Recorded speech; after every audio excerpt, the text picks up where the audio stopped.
सत्कार भत्ता मैं पूछना चाहता हूँ माननीय मंत्री से। आप कहते हैं ना कि भाई कर्मचारी को जो इतना भी मिल रहा है हम तब उतना ही देंगे, आप हमारे साथ खड़े रहेंगे, अन्यथा इसमें भी कटौती करेंगे। वो क्या ठेकेदार है बने हैं यहाँ पे? जुम्मा 4 दिन उनको मंत्री बन के नहीं हुए, इस तरह की बातें करते हैं। वो जो सत्कार भत्ते ये 95,000 रुपये लेते हैं, मैं पूछता हूँ अपनी कॉन्स्टिट्यूंसी में कितने लोगों को आप आदर सत्कार करते हैं, कितने लोगों को आप टोपी पहनाते हैं या मफलर पहनाते हैं? अरे लोग आपको उल्टा पहनाते हैं, फिर काहे के सत्कार भत्ता ले रहे हैं आप? क्यों नहीं आप विड्रॉ करते सत्कार भत्ता? नंबर 3, मैं उनसे पूछना चाहता हूँ कि जो मैंने कहा कि जो प्रदेश के मंत्री हैं वो अपने कार्यालयों पे, अपने घरों पे इतना खर्चा कर रहे हैं रेनोवेशन में, उस पर उनका क्या कहना है? क्या ये करोड़ों रुपए खर्च होना चाहिए? मंत्री जी ने कहा था कि यहाँ पे मशीन तो है नहीं, यहाँ मशीन है नहीं नोट छापने की, जो हमारे पास पैसा आएगा हम उसको खर्च करेंगे। तो जो पैसा आ रहा है कि आप उस पर खर्च करेंगे, उसको अपने ऐशोआराम के लिए खर्च करेंगे। जो मैंने 3 बातें पूछी है ना, वो पूरी जनता के सामने उन्हें पूरे प्रदेश के कर्मचारी को ललकारा है, उनके सामने उसका पहले जवाब दे, उसके बाद हम देखेंगे। अन्यथा मैं उन पूरे प्रदेश के कर्मचारियों को बोल दूंगा कि भाई जो उनके अगेंस्ट जो एक्शन लेंगे ना, या तो वो माफी मांगे, अन्यथा सबसे पहले मैं उनके जो कॉन्स्टिट्यूंसी के जो जितने भी कर्मचारी हैं कि वो आने वाले इलेक्शन में इनका विरोध करें। तो उन्हें अपनी बात रखने का मौका दीजिए। आप अपनी बात रख रहे हैं, आप क्यों रोक रहे हैं? आप क्यों रोक रहे हैं? ये अपनी बात ना रखें, आप ये अपनी बात ना रखें। आपको कहा जा रहा है कि आप यहाँ अपनी बात नहीं रखें। सर हर डिस्ट्रिक्ट से लड़की आई हुई है, उनको यही चाहिए कि जो आउटसोर्सिंग है, प्राइवेटाइजेशन है, वो बंद होना चाहिए। सचिवालय में कर्मचारियों का सरकार के खिलाफ हल्ला बोल जारी है। ये तस्वीरें सबसे पहले आपको दिखाते हैं कि यहाँ पर किस तरह से प्रदर्शन किया जा रहा है और कितनी संख्या में यहाँ पर कर्मचारी हैं, और यहाँ पर कुछ महिलाएं भी नजर आ रही हैं जो हाथ में किस तरह से ये पोस्टर लेकर आई हैं। यहाँ पर ये लिखा गया है इनकी तरफ से कि ठेका प्रथा बंद करो, आउटसोर्स बंद करो।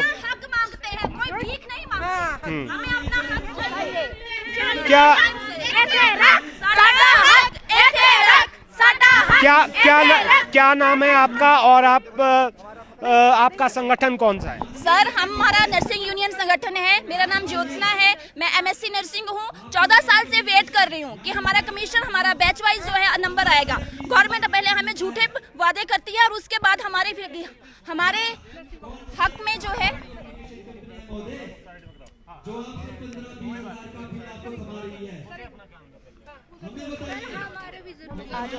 हमारे हक में जो है वो डिसीजन नहीं लिया जाता है। ये कहाँ का कानून है? हमें ये बता दिया जाए। जब भी कोई डिसीजन या कोई कानून बनता है तो एटलीस्ट हमारे यूनियन के जो है वो प्रेसिडेंट को इन्वॉल्व किया जाए। क्या रूल रेगुलेशन है नर्सिंग के, क्या होना चाहिए क्या नहीं होना चाहिए? नर्सिंग डिपार्टमेंट का पता ही क्या है? हॉस्पिटल में जाते हैं, बोलते हैं नर्सिस की सर्विसेज चाहिए, हमें अच्छी सर्विसेज चाहिए। कहाँ से देंगे सर्विस? इतनी रिक्वायरमेंट है हॉस्पिटल में, फिर क्यों नहीं वैकेंसीज फिल कर रहे हैं? क्यों हम लोगों को ऐसे लटका के रखा हुआ है? ये हमारे हक में नहीं हो रहा है। हमें आउटसोर्स बिल्कुल बंद चाहिए, हमें बैच वाइज और कमीशन भर्तियां चाहिए। सर मेरा नाम पल्लवी है। आउटसोर्सिंग बंद करवाने के लिए हम सब यहाँ पे इकट्ठे हुए हैं। सर लास्ट, जैसे कि इन्होंने बोला, लास्ट कमीशन जो निकला था 2019 में निकला था। We all are preparing for the competitive exam की कमीशन आएगा 2019 से लेके 2024 के लिए हम वेट कर रहे हैं, पढ़ रहे हैं, अपना टाइम इन्वेस्ट कर रहे हैं, बट इन्होंने कोई कमीशन नहीं निकाला। टांडा में पोस्टें निकाली, आउटसोर्स पे निकाल दी, IGMC में निकाली वो आउटसोर्स में, और NHM के अंडर CHO की पोस्टें, स्टाफ की पोस्टें आउटसोर्स पे निकाल दी। तो उन्हें अपनी बात रखने का मौका दीजिए। आप अपनी बात रख रहे हैं, आप क्यों रोक रहे हैं? आप क्यों रोक रहे हैं? ये अपनी बात ना रखें, आप ये अपनी बात ना रखें। आपको कहा जा रहा है कि आप यहाँ अपनी बात नहीं रखें। सर हर डिस्ट्रिक्ट से लड़की आई हुई है, उनको यही चाहिए कि जो आउटसोर्सिंग है, प्राइवेटाइजेशन है, वो बंद होना चाहिए। 12 की 12 डिस्ट्रिक्ट से आई हुई है, 12 की 12 डिस्ट्रिक्ट से लड़कियां आई हुई हैं अपने हक के लिए। सर यहाँ पे मैं आपसे बात कर दूं। संजीव शर्मा हमारे साथ हैं। संजीव जी, क्या कहेंगे? अब क्या रास्ता है आपके सामने? मंत्री जी ने तो बहुत कुछ कह दिया आपके लिए। मैं आपके चैनल के माध्यम से मंत्री जी से 3 प्रश्न पूछता हूँ। पहला प्रश्न कि जो वो 20,000 महीने का टेलीफोन अलाउंस लेते हैं ना, कि उनका महीने का टेलीफोन का खर्चा कितना है, उनके पास कौन सा ऐसा नेटवर्क है जिसमें 20,000 रुपये महीने का बिल आता है, वो बताएं जरा। अगर उनका 500 का खर्चा आता है, अगर वो इतने खैर ख्वाह हैं प्रदेश के लिए, क्यों ना वो 19,500 वापस करते। नंबर 2, सत्कार भत्ता।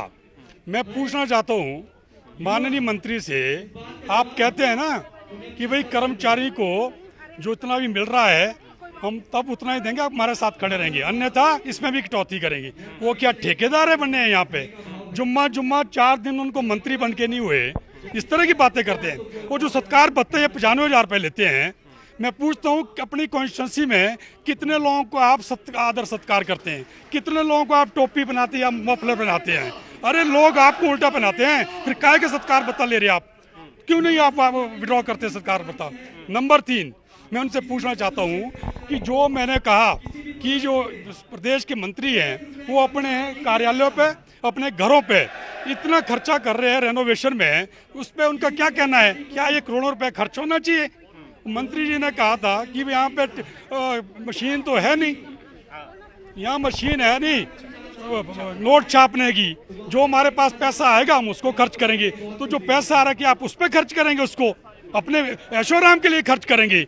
आज पूरे प्रदेश के कर्मचारी हताश है, निराश है, उनमें बहुत गुस्सा। याद देखिए ये लड़कियां, इनको आउटसोर्स पे लगाया जा रहा है, नर्सिस हैं। मतलब यार अगर आप हेल्थ डिपार्टमेंट भी आउटसोर्स पे लगाओगे तो भाई क्या क्रेडिबिलिटी रह जाएगी? ये आउटसोर्स जो नीति इन्होंने चलाई है तो खत्म होनी चाहिए, और जो ऑलरेडी आउटसोर्स पे है उनको भी एक नीति बना के उनको रेगुलर किया जाना चाहिए। मैं ये कहूँगा सर। क्या कहेंगे? अब मुख्यमंत्री तो अस्वस्थ है और चीफ सेक्रेटरी भी है नहीं, तो क्या आप यहाँ से संदेश देना चाहेंगे सरकार को और मंत्री को, खासकर राजेश धर्मानी को? राजेश धर्मानी से मैंने पहले जो मैंने 3 बातें पूछी है ना, वो पूरी जनता के सामने, उन्हें पूरे प्रदेश के कर्मचारी को ललकारा है, उनके सामने उसका पहले जवाब दे, उसके बाद हम देखेंगे। अन्यथा मैं उन पूरे प्रदेश के कर्मचारियों को बोल दूंगा कि भाई जो उनके अगेंस्ट जो एक्शन लेंगे ना, या तो वो माफी मांगे, अन्यथा सबसे पहले मैं उनके जो कॉन्स्टिट्यूंसी के जो जितने भी कर्मचारी हैं कि वो आने वाले इलेक्शन में इनका विरोध करें। Thank you. तो यहाँ पर देखिए अब किस तरह से बात यहाँ पर जो है बिगड़ती हुई नजर आ रही है। कर्मचारी और सरकार के बीच में किस तरह से यहाँ पर जो है वो अब बात जो है माफी तक आ गई है। आपकी बात अधूरी रह गई थी जी, आइए। क्या नाम है आपका? आप बोल दो। नहीं, माइक को हाथ मत लगाएं प्लीज, नाम बताएं आप। सर निशा कुमारी। क्या क्या क्या डिमांड है आपकी? सर मेरी यही डिमांड है, जो नर्सिंग प्रोफेशन में इस साल आउटसोर्स किया गया है वो बंद होना चाहिए। 50% बैच वाइज और 50% कमीशन होना चाहिए। और क्यों होना चाहिए? क्योंकि जो नर्सिस है वो बैकबोन है हॉस्पिटल की, ठीक है। विदाउट नर्सिस डॉक्टर भी कुछ नहीं कर सकते। तो नर्सिंग वी कैन से कि अब सेवा की बात करें तो नर्सिस भी एक तरह से देश सेवा ही कर रही है, ठीक है। यदि पॉलिटिशियन देश सेवा कर रहे हैं तो नर्सिस भी तो देश सेवा ही कर रही हैं कि नहीं कर रही है? बिल्कुल कर रही है। कर रहे हैं ना? हाँ कर रहे हैं। तो आउटसोर्स बिल्कुल बंद होना चाहिए और 50% बैच वाइज और 50% कमीशन होना चाहिए। आपका क्या नाम? मेरा नाम दीपिका वर्मा है और मैं बेसिकली बिलासपुर से हूँ। अब हमने जैसे हम अंदर गए, हमने बात की है वहाँ पे, तो वो लोग बोलते हैं कि आप बुधवार को आइए जी, ठीक है। हम बुधवार को हमने छोटे छोटे बच्चे रखे हैं, मेरे ट्विंस बेबी है, मैं उनको रख के आई हूँ घर में, ठीक है। तो ऐसे हम डेली तो आ नहीं सकते हैं। हम सारी डिस्ट्रिक्ट से एक मेजोरिटी बन के यहाँ पे आए हैं। हमारा सिर्फ इतना डिमांड है कि भाई हमारा 50% जो हमारा कमीशन करो, 50% हमारा बैच वाइज कर दो आप लोग, ठीक है। ये लोग बोलते हैं कि जैसे किसी के हाथ में टेंडर दे देते हैं, हम पूछते हैं कि ये इस टेंडर को पास करने वाले होते कौन है? विदाउट एनी इन्फॉर्मेशन, हमें तो कुछ पता ही नहीं है। हमें तो पता ही नहीं है किसी के बारे में कि ये ऐसे भी है। अब वैकेंसी लग जाती है, हमें सुनने में मिलता है कि वो वहाँ पे लग गई। हम बोलते हैं जी कैसे लगी जी, ये कब लगी, ये कमीशन तो आया ही नहीं है। तो वो लोग भी बताते नहीं है। अब वो ये काम बोलते हैं कि अप्रोचू काम है। ये अप्रोचे लगाते कौन है? कहाँ से आते? हमारी क्यों नहीं लगती है अप्रोचे वहाँ पे? फिर स्वास्थ्य सचिव से मिले आप? हम गए थे, हम गए थे यहाँ से, अभी कोई नहीं मिला। कोई नहीं मिला अभी ऐसे वहाँ पे। स्वास्थ्य मंत्री अभी कोई नहीं मिला हमें। हमें सिर्फ इतना बोला गया कि आप बुधवार को आइए, वहाँ पे बुधवार को आइए। अब बुधवार को हम यहाँ पे आए हैं, हमें आज के आज डिसीजन चाहिए। हमारा लास्ट में और जो टांडा में जो लगी लड़की इंटरव्यू है कल वो रद्द होना चाहिए। कल से नर्सिंग का जो पेपर रखा हुआ उन्होंने वो वहाँ पे नहीं होना चाहिए। कल उसको इसको बंद कर दो। आउटसोर्स बंद करो। जो नर्सेज आउटसोर्स पर रखी गई हैं, हर हॉस्पिटल में हरासमेंट है। 10,000 सैलरी में गुजारा परिवार का नहीं हो पाता, तो उसको बंद करना चाहिए इनको। हमें हो गए 5 साल लगे हुए। 2015 से HLL NHM के अंडर जो भर्ती हुई थी उसमें लगे थे हम, तो आज तक सैलरी वो 10,000 रुपए इससे आगे नहीं है। आउटसोर्स सारा बंद होना चाहिए, चाहे हमें बेशक निकाल दो जो भी लगे हैं, बट आउटसोर्स बंद करो। जी आपका क्या नाम? सर वंदना वर्मा। सर मैं कहना चाहती हूँ कि we have talked on our way, ठीक है। हमने हेल्थ सेक्रेटरी से भी मिल लिए, हम CM सर से भी मिल लिए। उन्होंने कहा कि हम आउटसोर्स पे ही निकालेंगे, but sir this is a profession. ये कोई ऐसा नहीं है कि 4th क्लास वर्कर है, मैं उनके लिए नहीं बोल रही हूँ, बट ऐसे नहीं है। This is a professional course, इसकी अपनी बॉडी ऑफ नॉलेज है। तो हमें ऐसे थोड़ी कि कोई भी हमें रिक्रूट करेगा, इसके प्रॉपर रूल्स होते हैं। RNP रूल्स जब फॉर्मुलेट हुए हैं तो गवर्नमेंट ने ही वो RNP रूल्स बनाया, आप उसके अकॉर्डिंग रिक्रूटमेंट करो। व्हाट इज़ दिस कि आप बीच में से भी कोई भी आ जाएंगे आउटसोर्स और आप रिक्रूट कर देंगे? ये तो खिलवाड़ है ना पेशेंट की लाइफ के साथ। जो एक रेगुलर नर्स है वो जैसे शी विल बी अकाउंटेबल, जो वो केयर दे रही है पेशेंट को, she will be account. Outsource वाली बोलेंगे नहीं हमें तो 10-12 हज़ार मिलते हैं, हम क्यों करें, आप ही करो। तो it will be a burden sir. और जो स्टेक होल्डर्स है सिंस 2000 मतलब कि वी हैव 12-14 ईयर्स से कोई भी रेगुलर पोस्ट में नर्सेज रिक्रूट नहीं किया। आई एम फ्रॉम बैच 2010, अभी तक 2009 तक हुए। 2010 से आप 2024 लगाओ, इट हैज़ बिन 14 ईयर्स कि रेगुलर पोस्ट कोई नहीं निकली है।